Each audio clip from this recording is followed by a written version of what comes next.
Roxo Media House. FORTitude Fort Worth.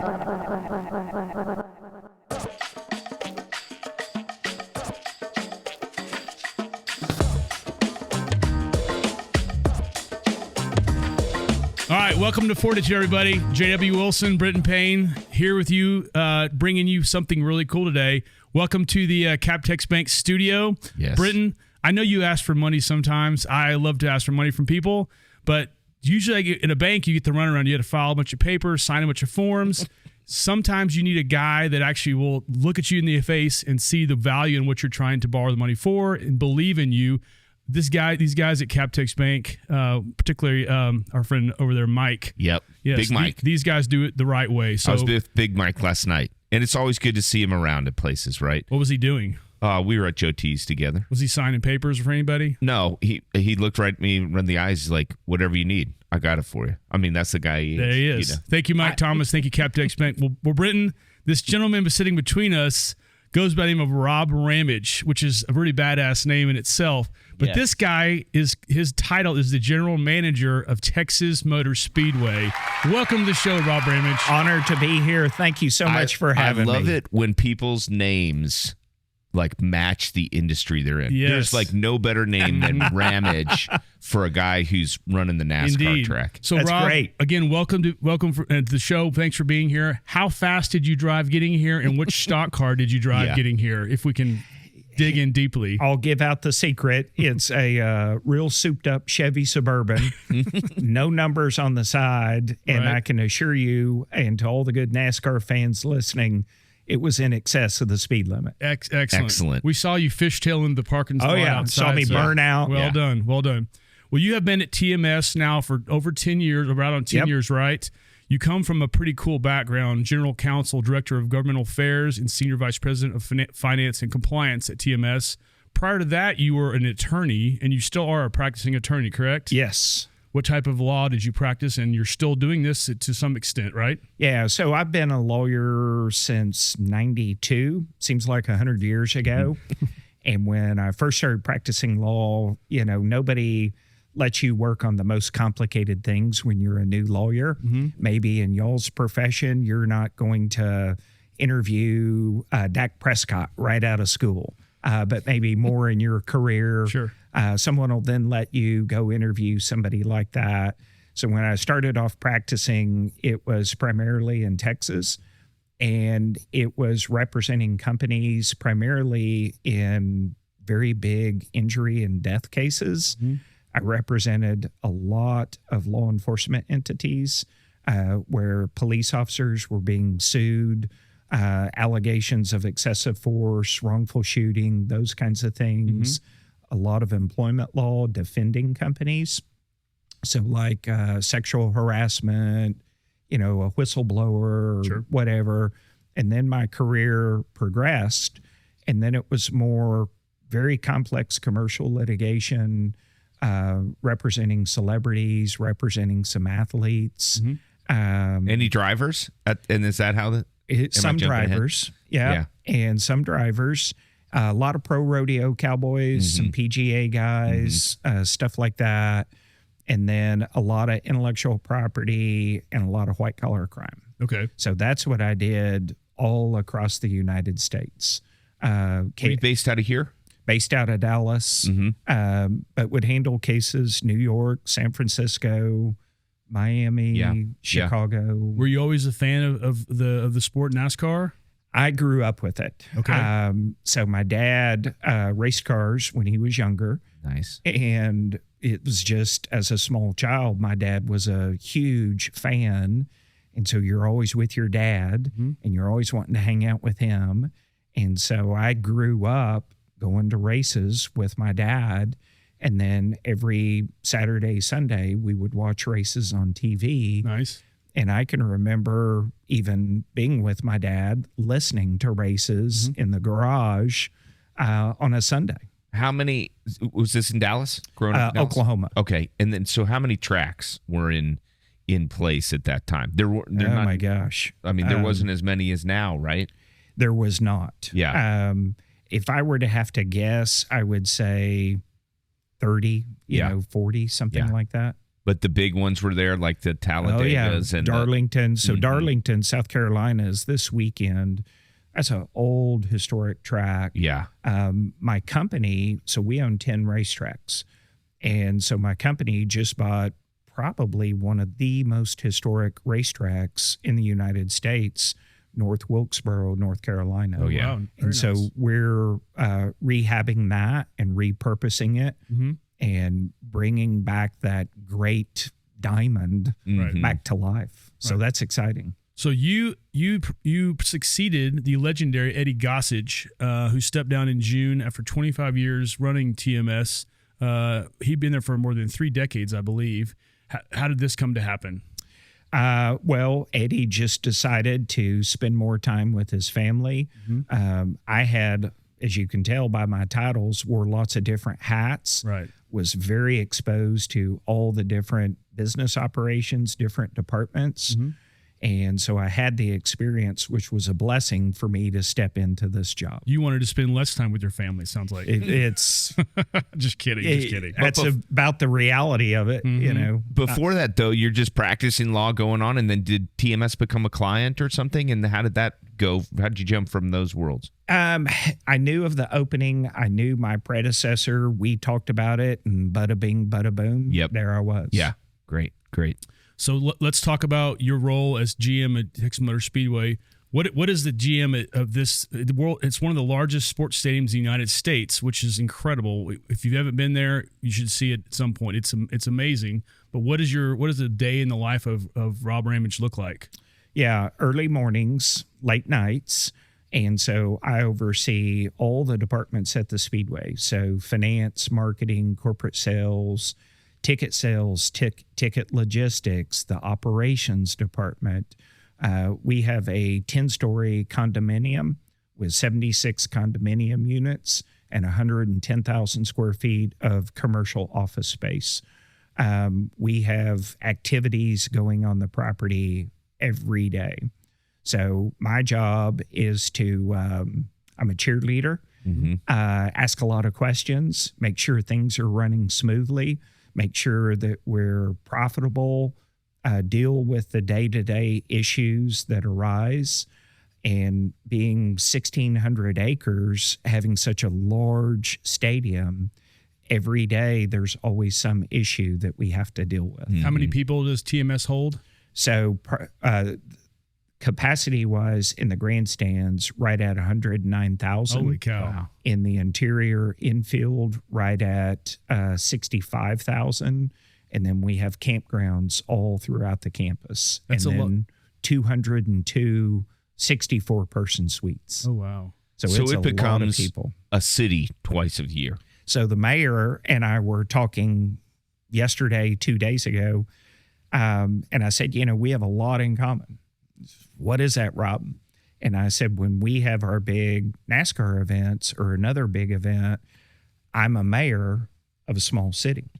And so we have hospitals. You don't get voted in, though. That's the easy way to get in. Yeah, huh? that's right. That's right. But we have hospitals. We have safety issues.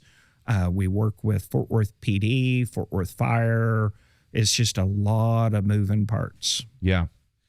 How many employees, Rob? Right now, 59. 59? Yeah. You talked about, and that's just, and then what? Do you just onboard a whole bunch of others when the races come around? So prior to the pandemic, we had around 140. We've kind of right-sized some different things, restructured stuff. During the NASCAR event, we will hire, say, 7,500 part-time event staff workers. Okay. And so those are people that we know, that we trust, that we have a history with. Some of them are new, but then they come in, and it's real cool because a lot of those people have been in those roles for 10, 15, 20 years, and they know right what to do, what's expected, where to go. It's a lot of fun. Who's in charge of buying beer for these events? Bush beer specifically. How many cases of Bush beer are we talking? I'm There's kind of kidding. Miller products I'm as kidding, well. I know. Yeah. How much alcohol is sold on a good race day? Is that something you would be able to speak to? So we allow coolers. And so that's one thing that makes us unique and really a very priceless experience for the fans. So if you two guys come and you buy a grandstand ticket, you can bring a cooler. Our only restriction is you don't bring glass, but you can bring your own beers. You can bring some sandwiches, bring some food. So if we didn't do that, we would set a world record on beer sales. But I can assure you our beer sales are strong. I bet. And then the other thing, so if the three of us were going to TMS and we're going to camp, you'd go to Costco, you'd go to Walmart, and I'd go to Kroger or whatever. Right. And we would load up. And so we're bringing a lot of our own supplies. Yep. That costs us money. We know that. But it's a great value for the fan. Right.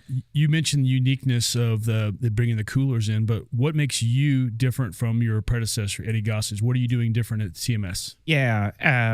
So I took over in August, and I'm very focused on the fans because at the end of the day, I'm a fan that works at a racetrack. And you might be a fan of public speaking or interviewing people, and that's y'all's jobs. That's the way I feel. In August, I wanted to kind of do things differently, but didn't really have the time to put my fingerprints on it. Right. I'm a big believer in music, concerts, having fun, and creating a festival type environment. I know our campers, and I know that our campers like to cook. I know that you think you make the best brisket. You think you make the best brisket. Yeah. When we had the October race, I had a barbecue cook-off, and it was twofold. One, the pros, the people that came in with big giant cookers and participate in all these tours, and then the three of us that are just Joe Blow but believe in our stuff. And that was something that had never been done before. And then I hired concerts, created a kids fan zone. We had never had a concert in the infield at Texas Motor Speedway. And, our infield, the party scene is legendary, but I wanted to amp that up. And so I hired a KISS tribute band. Oh, nice. That was for the October race. And so I was kind of telegraphing and telling my teammates that I want to create a festival. Yeah. I want to create a festival that doesn't have anything to do with motorsports racing. Something that's going to be fun and unique for no matter who you are. So for our big race coming up is on May the 22nd, our NASCAR All-Star race. Right. So we have what we call a fan zone. So you park in the parking lot, you walk, and you got to walk through it to get to your seats in the grandstands. I really hope y'all come. Okay. And I really hope that all those watching this come. What you are going to see is a run of show from 8 a.m. to 2 a.m.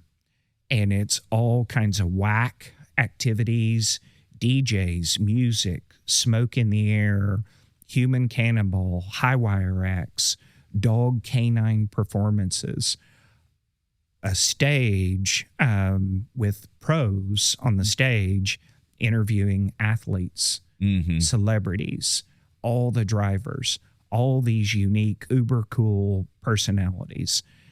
It's never really been done. Yeah. And so that's kind of different. And then the other things that I wanted to do that were different is my ears are slipping. I'm you can sorry, fix guys. that if you, yeah, there you go. There you go. Blake Shelton. So Blake Shelton for that race is going to perform a 60-minute concert. Nice. With his wife, maybe? You got to come to watch. So I'll just leave that out there. So we had never really hired a Blake Shelton type, that level of talent to perform at a NASCAR race. So that's something new and different.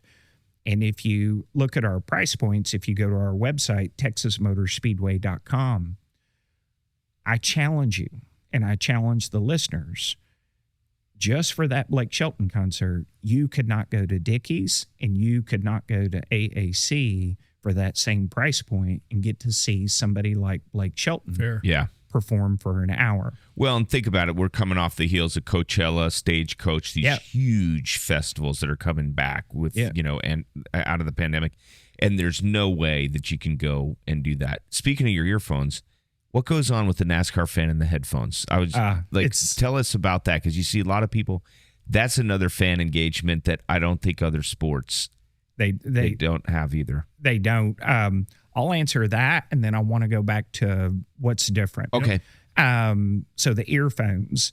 So it comes with a scanner, and you have a card, and it shows you what drivers are on what frequency, what their racing teams and their spotters. And so when the drivers are in the car driving, they have ears and a mic, and they're talking to spotters way up high that's telling them, slow down or speed up, or this car's coming up on your rear, or pass left, pass right. Those guys at our track are going 200 mile an hour. Mm-hmm. And so when you're going 200 mile an hour, it's not like you're driving and you're looking in your rear view mirror and you're scratching yourself and looking around and you have this great field of vision. They're about ready to go in the air. Yeah. They're going so fast, and their eyes are forward. They're watching the telemetry, all their gauges, and they're driving a car and shifting and doing all this stuff. And they need that extra set of eyes to communicate with them. And then the other thing they're doing is they're talking to their crew chief, engineers and mechanics. And it's, hey, I'm losing speed coming out of this turn. I feel like we're off on the left rear, or whatever the case may be. And then the crew chiefs, the mechanics, and the engineers are all reading the data, the diagnostics, and then they're preparing to make changes to help that driver be more faster when they come in and pit. So that's what's going on. Yeah. As a fan, that's where you hear really priceless comments. I can't imagine. I can remember being at TMS for the grand opening, if you will, the very first race in the history of Texas. And I'm listening. I'm sitting with my dad, and I'm sitting with my brother, who's now deceased. We all had the same earphones into the same deal, so we were all listening to the same thing. And I can remember listening to Dell Sr., who's since passed, talking to his crew chief about world famous driver Jeff Gordon that was in front of him, and that he wanted to pass, and he felt like he had a faster car. And so you're listening to all that dialogue, and so is everybody else in the grandstands. And when Dell Sr. ended up passing Jeff Gordon, everybody in the grandstand stood up and was going nuts. Because they knew it was coming. Now, when he's saying that, is it like, hey, I think I'd like to pass him here? Like, or is it like, no, I'm going to do it now? And they're like, wait. And they're trying to find that perfect time. Yeah. And then who yields to who? Does the driver ultimately make the decision, or that spotter pit crew? Or is it I think depends. It's a combination of both. Yeah. And every circumstance is a little bit unique. Yep. But as a fan, so I'm a fan of the Dallas Cowboys, and I love watching their games. Love the Cowboys. I don't get to hear Dak Prescott getting plays. Mm-hmm. I don't get to hear the coaches talking about, hey, we should have thrown the football 20 yards downfield to Joe Blow, to CD Lamb. Yeah. You don't get to hear any of that. In our sport, you do get to hear that. Mm-hmm. Another thing that's uber cool about our sport. So y'all been to the Cowboys. You've been to the Mavericks. You've been to the Rangers. You've been to the Stars. How many times, maybe y'all are different because of your profession, but how many times does the fan get to see Dak Prescott right before the game, or Luka, or anybody on the team? How many times do you get to go in the locker room and walk around and see Dak Prescott or Ezekiel Elliott getting their ankles taped, or those kind of things? Or their equipment, don't. Right? Like if you could look at their pads and their shoes and their helmets. Yeah. You don't. And so in our sport, no sport probably in the world gives the fan that type of athlete access. In my sport, if you have the right credential, you can go down in the garage, you can watch them working on the cars, you can look in these uber cool haulers, see all the engineering and everything, and you are right there standing next to the driver, just like we are. Yeah. And as a fan, that's pretty cool. It's very, very cool, Rob. Yeah. Because you're getting to see and be part of everything. And again, if anybody can prove me wrong, if somebody can call in or do whatever and say, hey, that guy at the racetrack is wrong, the Texas Rangers or the NHL allows you to go in the locker rooms or what, please let me know. Yeah. Well, there's no doubt the fans are extremely loyal to your sport and growing much so. And this is probably a part of it, which is well done. I mean, I think you've done an amazing job thus far, and it's only getting better. Would you mind stepping back to the things? Yeah, the fan experience. The difference and between you and your predecessor? Yeah. So if you knew me and you knew me well, one of the big things that I'm very, very focused on is I want our grandstands to look like our city. And I want every ethnicity, every culture in our community to know that you're wanted and welcome, to come to my home, to let me share with you what I love the most. So for years, I've done a lot of public speaking in the Hispanic community. And it's me out there using my forum, using my platform, if you will, to support and embrace the Hispanic community. So what's different? Never been done, not even in the markets with high Hispanic community populations, Miami, Phoenix, LA, California. I've hired Banda MSA. And so Banda MSA is going to come perform and do a 60-minute show post-race. Nice. And Banda MSA is the only Mexican band to perform and record with Snoop Dogg. They are the only Mexican band to perform at Coachella. And I'll represent to you that if you follow or enjoy Mexican music, that Banda MSA is kind of a Rolling Stones, a U2. They're a household name. I watched them on Coachella. I watched a lot of that live feed, and I kept going back to that just because I was waiting for another band, but they are very captivating. Yeah, they're awesome. Do a great job. Yeah. They're a great band. So my goals, my guardrails for success, our guardrails for success are that we want everyone in the Hispanic community to know we're doing this for you. Yeah. And great. We want you to come, be part of the crew, part of the team, and enjoy the experience. And so to amp that up, there's one Mexican driver on the Cup Series, Daniel Suarez. And he's a wonderful young man from Monterrey, Mexico. And he's a friend.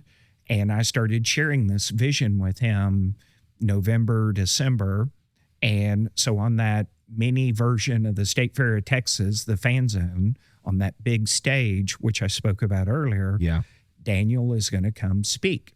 And he's going to do that at 2:00 on that Sunday. And so hopefully everybody from the Hispanic community in our town will come. They'll listen to Daniel because they want to support him. He's their driver. And they're going to have fun. They're going to go watch Blake Shelton do a 60-minute concert.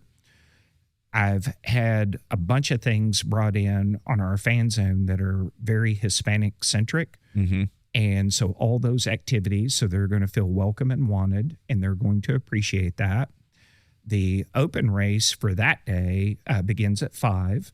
So those are the guys racing who don't have a guaranteed seat in the All-Star race, so they haven't won. Is that Saturday or Friday? That's Sunday.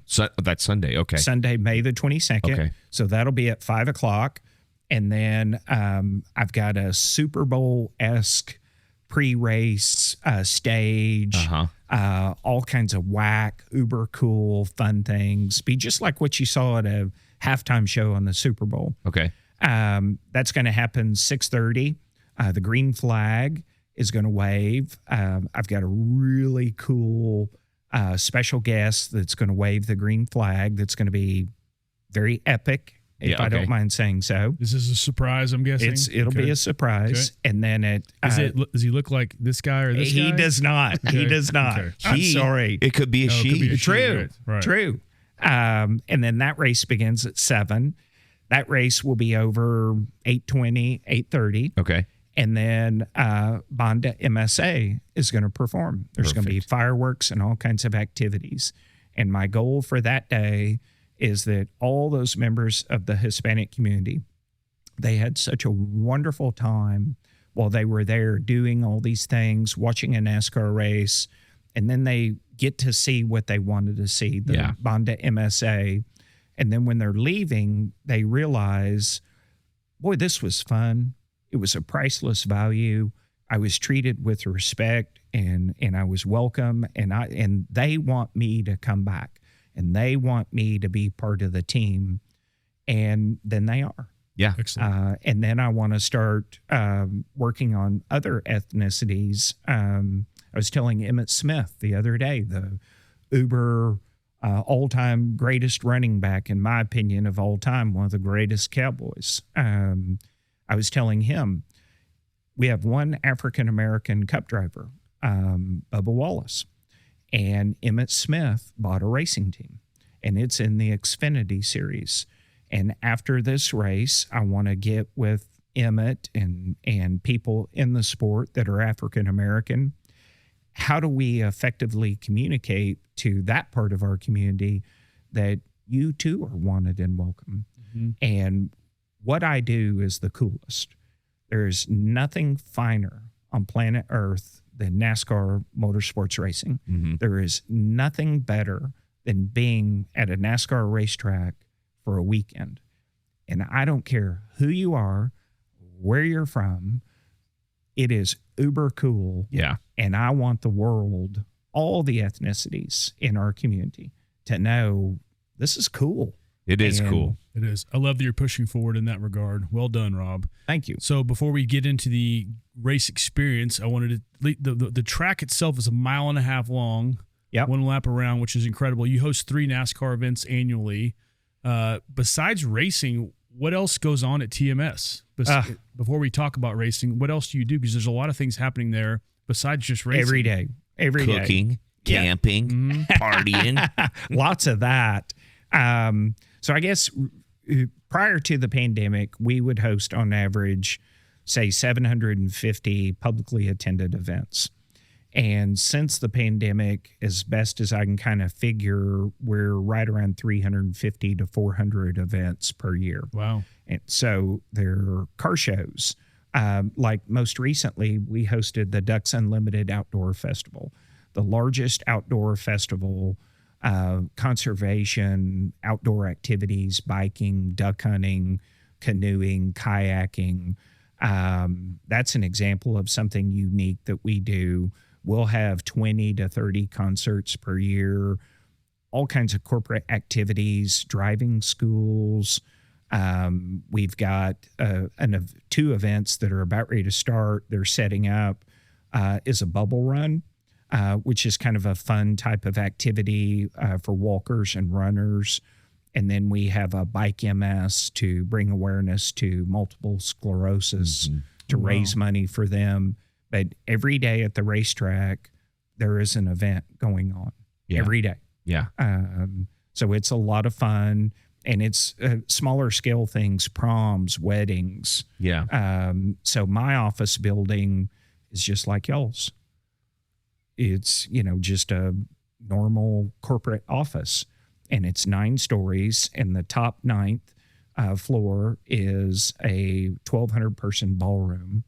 And so there's all kinds of stuff. We've had boxing fights. Yeah. We had a wedding once where they brought a baby elephant. I mean, you name it. Yeah. We've done it. Has the population increased in that whole northern area? Because when you all first came, there was a lot of green pasture. And from that top area there, you'd see. Has that just helped to fill those days? I mean, it really has. I think it's substantially increased tours. So we do tours every day at the racetrack. And so if you live nearby and, hey, I want to go inside the track, you can take a tour. You hop in a Suburban or a van and there's a tour guide and they take you out on the track. That's a lot of fun. We have driving schools and riding experiences where we have all these stock cars. We've partnered with different companies. And so, hey, really for a small fee, I want to learn how to drive a stock car. Or I want to just ride in one, but I want to go 170, 180 mile an hour. We have those activities going on every day. As the population within our 5 mile radius has substantially increased, all of that kind of business has, but it's also brought more awareness to who we are and what we're doing and activities at the track. So it's fun and it's real cool to see, where the Buc-ee's is across the street from TMS. I used to dove hunt in that field. And, it's just kind of cool to see how it grows. And then Hillwood, Mike Berry in particular, has just done a fabulous job on new corporations coming into our community. And I say this openly and I really mean it. Every time Hillwood wins as a developer by bringing in Charles Schwab, our community wins, our city wins, and so do I, and so do all the other businesses, because that's more people coming into your stores, buying goods and services and looking for entertainment. Yeah. You mentioned before the show about the COVID situation when you had to shut down, but you guys did something remarkable in regards to the vaccine. Can you speak to that for a sec? Yeah. A very unique experience in my life. Like we all have our own kind of COVID coexistence experiences. And some people were shuttered in place and worked remotely, and some people still are working remotely. I had a unique position that when the pandemic first occurred, somebody had to be there. Somebody had to be in our building. And for the most part, it was just me. And at times, one other person. We wanted to continue to do our business, to go about it in a very safe, government-approved manner, but to still have fun and give people fun options. So we originally started off doing a lot of stay in your car concerts, stay in your car drive-in movies, stay in your car buy a corn dog, stay in your car do this, can't get out of your car. But that was the time we lived in, and that's what we had to do to comply with our laws. So when we were going through that process, we learned. And when the vaccines emerged, I can remember watching on TV another city, not our city, that was managing vaccines at the State Fair of Texas. And what I saw at that time, the people that could get vaccines, you had to be over 70 or you had to have an illness or something. Not everybody could get a vaccine. And what I saw was people standing in line at 3 a.m, in the cold, in the snow, in the rain, and they were probably getting sick or catching COVID while they were in line. And then a lot of people weren't getting their vaccines. And Denton County Judge Andy Eads is just a solid bar of gold. He's just the best man in the world. And he and I and TMS had previously done the stay in your car graduations and all this other stuff. We graduated over 16,000 children. Wow. From 62 different high schools. And we gave those families a graduation ceremony that candidly my children did not get. So we were always learning. And so when we saw these vaccines, we knew y'all are going about it the wrong way. And so me and Judge Eads, we started speaking with people in Austin, and I've got 1,600 acres. We are experts on moving people, on moving cars, on knowing human traffic, and being how to manage people efficiently and so forth. We're not public health people. We're not government officials, But what you saw at the end of the day was the perfect marriage between a bunch of rednecks and a bunch of public health experts that knew how to do the vaccines. So we met. And one of my favorite meetings was we had a meeting. There was maybe 60 people in the meeting. And I'm listening to all these public health experts, and they're talking about the Pfizer vaccine, the Moderna vaccine, and all these different things.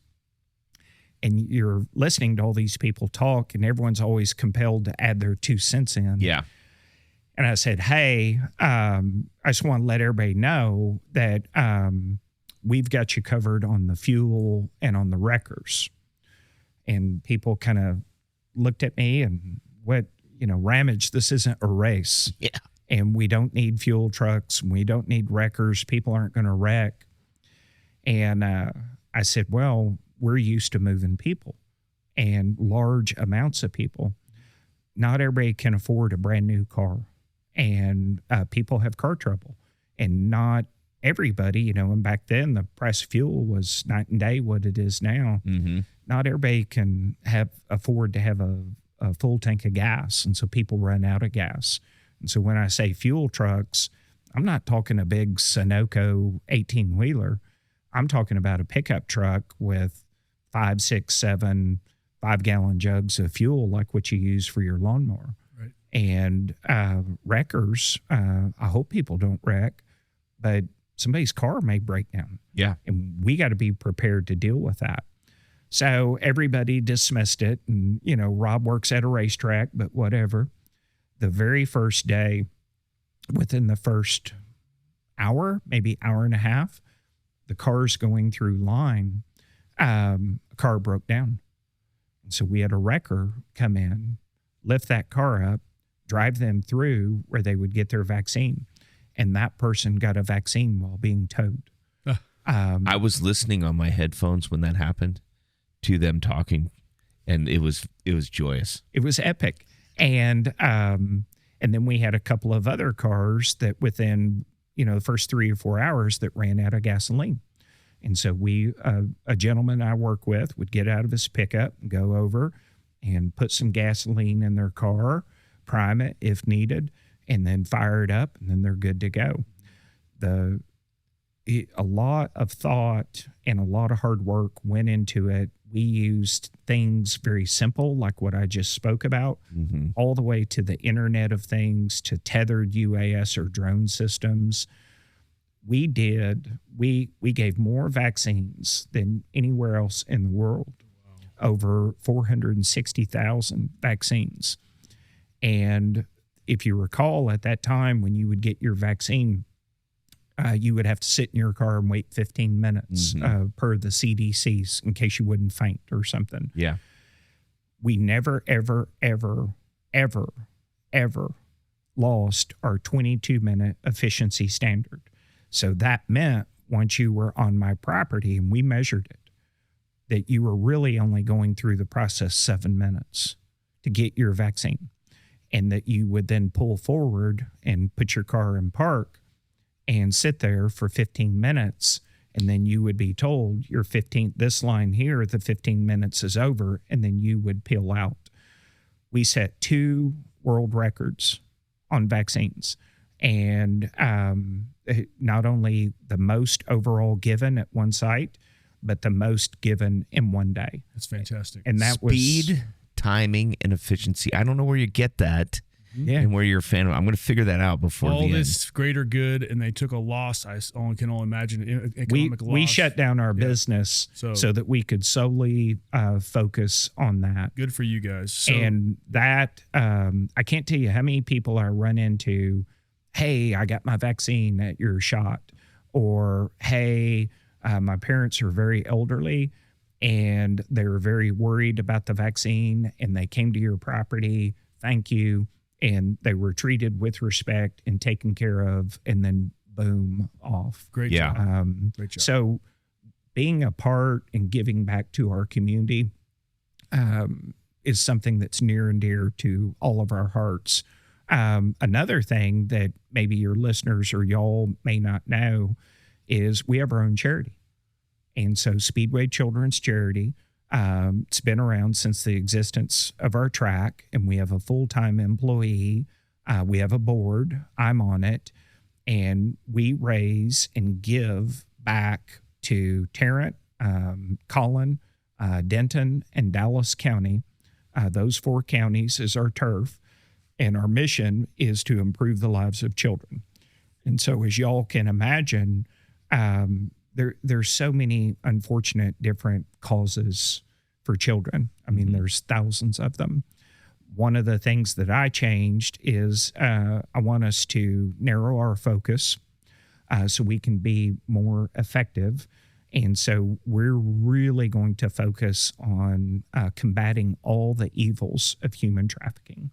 And so each year we may raise $400,000, $500,000, $600,000, $700,000. We have a big giant Christmas party at the racetrack. Yeah. Santa is there. So if you want to see the real Santa. Holy cow. How'd you manage that, Rob? That's incredible. They have a landing area. Yeah. I mean, it's got a lot of space. Of course, space. 1,600 acres. You guys appreciate space, I've heard. You both are invited. We would love to meet Santa. And it's so sweet. The real Santa will be there. And then we have a grant distribution. And so the grant distribution is all these charities that are really out there helping out children that are victims of human trafficking. They will be there, and we'll have these big giant checks, and we'll hand them out. And it's a wonderful night. It's a wonderful celebration. And a lot of people in our community don't know about that. And they think, well, it's just a racetrack. Right. We're out there doing our part and giving back. Awesome. Is my point. Love it, Rob. That's fantastic. So TMS, indeed, applause indeed. TMS has a $300 million economic impact on North Texas. Of all things you've talked about, the most important thing I think you do, aside from helping children, we know TMS is a racetrack. Let's talk about racing before we get out of here. But let's do it. What is it like to be a race car driver? Just for someone who doesn't understand this world, could you give us a little insight into what it's like to be a race car driver? Yeah. It takes years and years and years of failure, Driving left? learning, success to get to where these guys are today. People make comparisons, who's the best driver, Formula One, NASCAR, whatever. I've grown up with racing my whole life. And in my opinion, the NASCAR drivers are the best race car drivers in the world. And people can debate me, and that's fair, but that's my opinion. The modern day driver started off driving race cars when they were itty bitty, when some of them 4 years old, 5 years old, 8 years old, and they started off bandoleros, legends, karts, mini sprints, all kinds of other different racing. And then they're working their way. It's just like a baseball player, a guy on the Texas Rangers team. He just didn't show up one day and say, hey, I want to try out for the Rangers. Yeah. He played Pee-wee. He played grammar school. He played high school, Select, club, yeah. select, Xbox, junior college, Division I college, Division II college, PS4. minor leagues, AA, AAA, yada, yada, yada. And you really have to work your way up to that level. These guys are real deal athletes. They're in prime shape. They're physically fit. They are uber strong, and they have eye, hand, and feet coordination that the average human does not have. They have a clutch? Yes. It's paddle shift or is it stick shift? Stick shift. You got to be 200 pounds to be a driver? No. Most of the drivers are Is this not a joke. Are not big guys. You reading it, you tell me. You got to be under 200, I'll bet. What are they, 140 or something? It varies, but most of them are smaller guys because the cars are small. Yeah. But they're physically fit. They can do things with a car. It's it's not our experience driving a car. Yeah. It's not you getting on I-30 and 35 and changing lanes and being able to merge with traffic. It's almost an uncanny, weird ability to navigate the wind, to know engineering, to know mechanics, to know what's going on in your vehicle. And it's not just always about going uber fast. Right. But it's having an extraordinary comfort in that, isn't it? Oh, yeah. I mean, Oh, yeah. where most people are freaking out going at that speeds. Oh, yeah. Those guys, it almost like their BP drops in scenarios like That's right. that rhythm rises. It does. So visualize the three of us are leaving here and we're going to go to DFW and hop on a plane. And we're taxiing out. We're on the tarmac. And the pilot comes on, everybody buckle up, we're taking off, or whatever the pilot says. And you know that feeling that you get. You're not even driving. You may not even be looking out your window. And those jets roar up, and that thing starts taking off the runway. Imagine doing that for 500 miles. How fast those jets go when they take off? Around 170, 180. About what those cars go? And so imagine doing that, except, oh my gosh, there's 40 other jets on this tarmac. And I'm turning. And we're racing with each other, and I'm turning. That's what those guys are going through. Yeah. So the next time you're on a plane, you think about that. Yeah. That's pretty cool. What's a coach see, or somebody who's like, that kid's got talent? What do you think the number one thing is? Is it the guts that they have, the moxie, or is it more the technical? I think it's the ability to hit your marks on turns and the appreciation and the technical understanding that it's not about just putting your foot down on the gas and mashing it. Mm-hmm. So when y'all go home, get in your car and get on the highway and go as fast as you can. Go as fast as you can. We don't condone that. Our legal team is sweating over here. But we're doing that after this interview for sure. Yeah. But if you did that, and if you drove your car that way, your car would begin to have mechanical problems. Yes. And if you came to every red light and just slammed on your brakes and skid, your brakes would fail. Yeah. Your tires would fail. They wouldn't last like they were meant to. So when we drive our cars, we're being responsible and obeying the laws, but we're taking care of our equipment. So that driver, so imagine you're racing for all this big time money. You've got all these people around you. You got to keep your sponsors happy. You're putting on a show and you are uber competitive. You have to have that self-discipline and that self-restraint to save and preserve your equipment because the day's a long day. Yeah. So it's pretty cool. Well, it's a long, I would imagine, weekend, Yeah. You're there. You've got all these people around looking. There's a lot of rules in NASCAR. I mean, there is an incredible inspection process that occurs on those vehicles.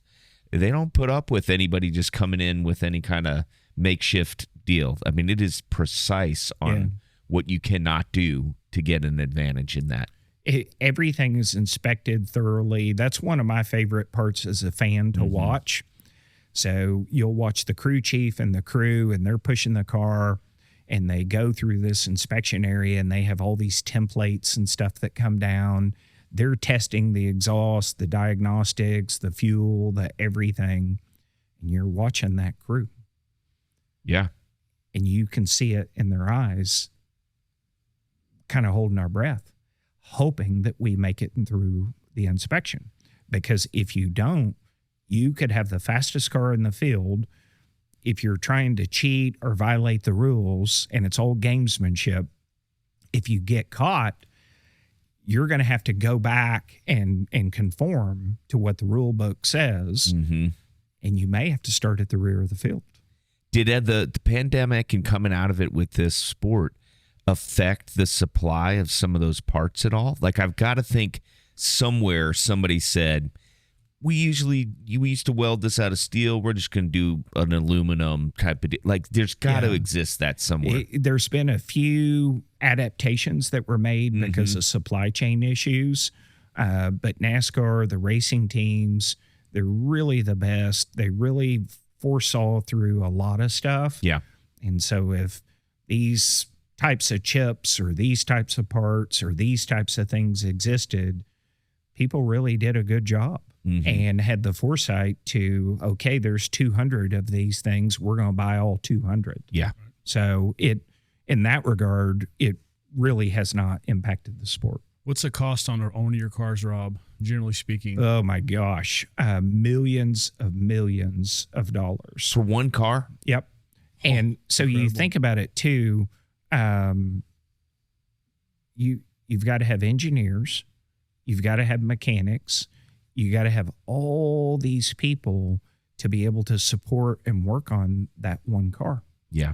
And so it's not just a car and it's in the garage and I've got a truck driver who's going to load it up and drive it to Texas. It's hundreds upon hundreds of people. When you go to North Carolina and you see the racing team headquarters, you think it's a shopping mall or something. It's just, it takes an army of people to build these cars, to put them together and to remain competitive. Well, and So then it's how pretty much cool. bad blood happens when Rob goes to JW's team from my team? Like Yeah. there's probably a whole inner working of politics that exists in that pit There area. has to be. Mm-hmm. Yeah. That's probably pretty interesting. Yeah. Rob, the sport is inherently dangerous because of what you're doing. You've seen some things over the years that involve some accidents. Do you have any stories that are come to mind of the inherent risk of the sport, albeit a fantastic thing? But it's that's the bad that comes with the good. This is a life and death sport, and the drivers are incredibly brave. And every time they get in a car and do what they do, they're risking their lives. The pit crew members jumping back and forth in front of the cars to service the cars. You've seen it on TV. I have, and seen it in person, where one of those guys doing their job could accidentally get hurt. There's all kinds of risk. One of the more personal stories that I have is really with the IndyCar series. And the IndyCar series, we host an IndyCar race every year. That's a carbon fiber car. That is a steering wheel that everything is on the steering wheel. The accelerator, the brake, the shifting, the power boosting, all the controls is right there. It's about that big. And when you sit in those cars, you almost sit like an L. And there's really not a lot of protection up front. Yeah. I mean, they're safe and they're designed great, but it's just a very different vehicle than a NASCAR stock car. There's a young driver who is just fabulous, and he's just a wonderful, wonderful human. And I'll tell you a story about him. Joseph Newgarden is his name. And so we were having an Indy race at our racetrack, and right before my eyes, Joseph crashed. And I know that when those drivers crash like that, particularly in that series, they could be fatally wounded. And so I just watched this horrific crash right in front of me, and I know this young man, solid bar of gold. And then I saw his head just kind of leaning forward. And so you're just really worried as a fan and as a friend. And he was fine. He ended up having a couple of broken ribs and a broken arm and a lot of bruising. He had to be care flighted to a hospital, and that really hit close to home. Joseph ran a race the next week with all those injuries. My Joseph Newgarden story, it's worth telling, and I think your listeners will appreciate it. And this isn't unique to Joseph. The NASCAR guys are the same way, but Joseph is top of mind. We had an IndyCar race 6 weeks ago at TMS. And about 4 weeks prior to that, laying in bed, and I'm reading Fox News, and I'm going through a story about a 7-year-old boy in Parker County, Texas, that gets off the school bus and is walking home and is attacked by a pit bull type creature dog. And a woman sitting on her porch sees this dog dragging this boy into a creek. She goes to save the child. She gets beat up just like the three of us would from this dog, but she saves that boy's life. She does. And the coolest part about my job, and while I'll never leave, is we have the ability to bless people with our blessings. And so I reach out to the county sheriff. The Fox story said that he was the one investigating it and so forth, arrested the woman that owned the dog, reached out. He connected us with the family. Well, what 7-year-old boy doesn't like race cars? They all do. And so I talked to his mother and said, my name's Rob. I work at the racetrack. And I want you and your family to come out and be in our suite and to have fun. And if Connor is the young boy's name, if Connor wants to do it, King's X, we'll make him the grand marshal of the race. And he can go down to victory lane with me and hand out the trophy to the winner. And so the mom works at a donut store and couldn't be at the racetrack in time. So we hired the world's gaudiest, longest white limousine, had them go pick the boy up, filled it with Coca-Cola and cupcakes and balloons and cookies and all this other stuff, had him transported to the track. And so I drive him down with his family into Victory Lane. There's fireworks and hoopla. Well, who wins the race? Joseph Newgarden. And that was a very historic moment because Team Penske, that was their 600th win. And so I'm standing there and I've got this little boy with me, and it's obvious that he had an event, the dog bite attack. And so Joseph Newgarden had no idea who this boy was. And so I said, well, Joseph, I need you to come get photos made with this young man. He just won a race. His car is smoking. His eyes are this big. He's been going 230 miles an hour. Little adrenaline going in. Yes. And he was so sweet, got his photo made with the boy. The boy loved it. 2 days ago, Joseph Newgarden sent me, let me back up. In Victory Lane, Rob, who was that boy. So he's there celebrating this historic win that just happened. And within 5 minutes, he's asking me, who is this little boy? Why, what's the story behind him? And I could tell Joseph was genuinely touched. 2 days ago, Joseph sent me an email. Can you get me that little boy's name and his address? Because I want to take care of him and send him a bunch of stuff. That is the quality of these drivers that are in my world. The NASCAR, the IndyCar guys, there's just good people, good humans that give back.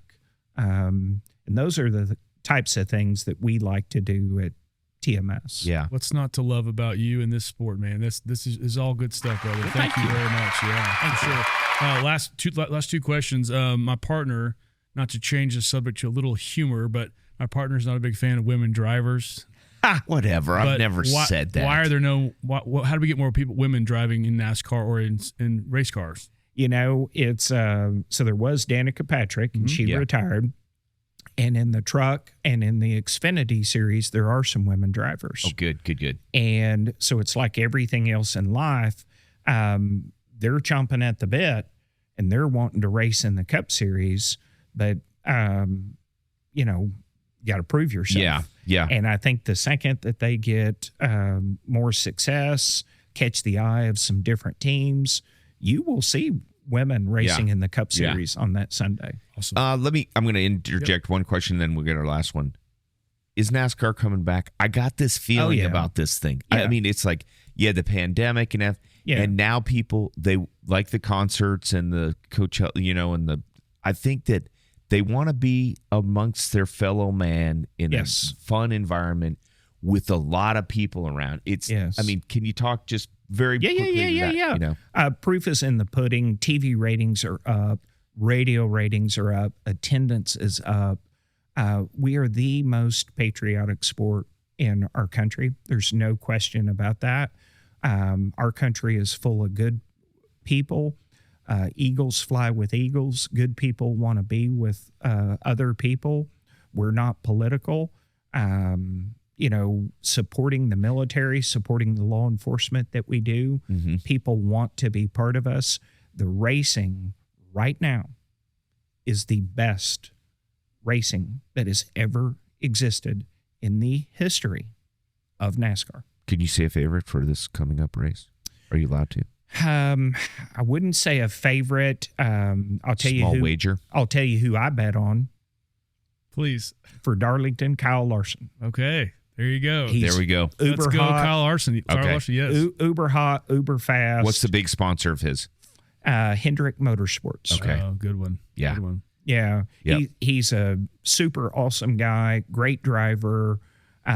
He loves that slick old track. He loves running up against the wall. And that's what Darlington has the famous Darlington stripe, because usually you're going to run up by the wall, and most drivers, may have some bad luck and hit that wall. So you get your Darlington stripe on the side of the car. Well, we're going to try to throw Captex Bank sticker on that car. Boom. That day. Boom. And we just wanted to. You're going to see us in the infield one of these, probably in this May race coming up, this NASCAR Yes. All-Star Challenge. Yeah, we would up. love to interview some of the fans, just because it is a great experience. I've been lucky enough to go out there and see it. We always end the show with the favorite day. No family, though. And you've had some great stories here. So you talked to us a little bit about a place you go in the summertime and see things. What's been the best day of your life? Sans, kids being born, graduating, wives getting married, that kind of thing. Best day of my life. Wow. Memory. It has to be memories with family, activities. It just has to be. We can't accept that, though, Rob. It's got to be something outside of family. Something outside of family. Mm-hmm. The problem is everybody does try to do. They always go back to family. And we get it. You have to. You could go to a racetrack you went with your father and just leave that portion of the story out, where you just came upon the track or something like that. So I got one. Okay. An uber cool story. So I'm a hunter, and I had targeted one deer, and this was on a big deer hunt in Wisconsin, and it was 7 days, and I was after this one very unique deer. At the 11th hour, the last day, my flight is leaving in 3-4 hours, and I'm 3-4 hours away, and I wouldn't leave, and I see him, and I get him, finish my business there, and fortunately, the plane was having some type of delay issues, and I made my flight. And if I could go back in time, when I landed back in Dallas that day, I should have bought a lottery ticket, because it was just one of those days where everything goes your way. Well said, sir. Awesome. Rob Ramage, General Manager of Texas Motor Speedway, upcoming race, the NASCAR All-Star Challenge. Let's go. Thank you for being here. Thank you, Captex Bank, for making this possible. Great job today. We appreciate Thank you I so love much, it. Rob. I'll come back anytime. Thank you. We'll have you back. We'll see you soon. We'll come out and see you. There you go.